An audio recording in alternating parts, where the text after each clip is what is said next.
Well, got that bolt out. It's the gasket. Gasket looks alright.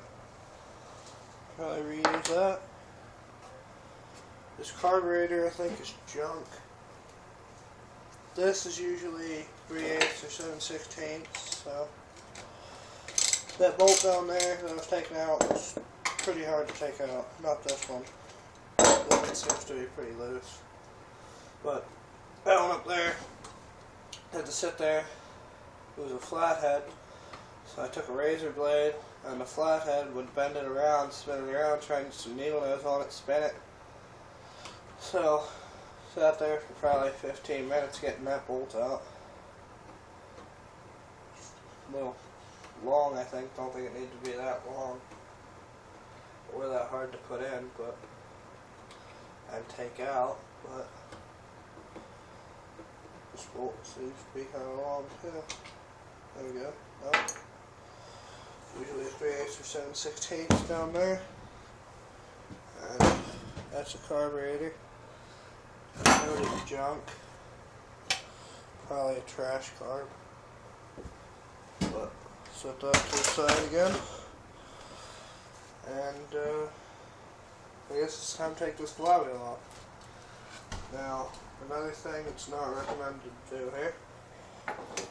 Take it out. Hold it.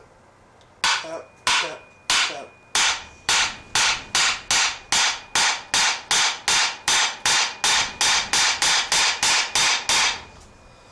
Usually comes off if you do that there.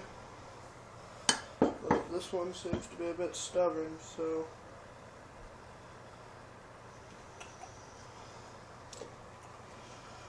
to do what to do.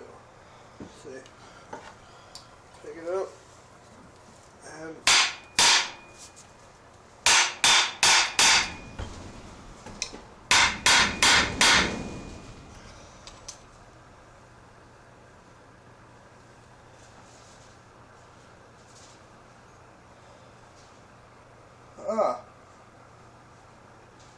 it appears this flywheel is broke.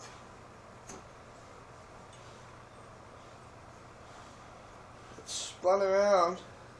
Flywheel key is sheared. That's why it won't start. That's why it won't come out. See, now it'd be firing right here. Firing. Look at this. Firing right. See, that's it.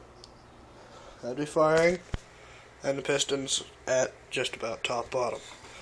Almost. That there would stop it from running.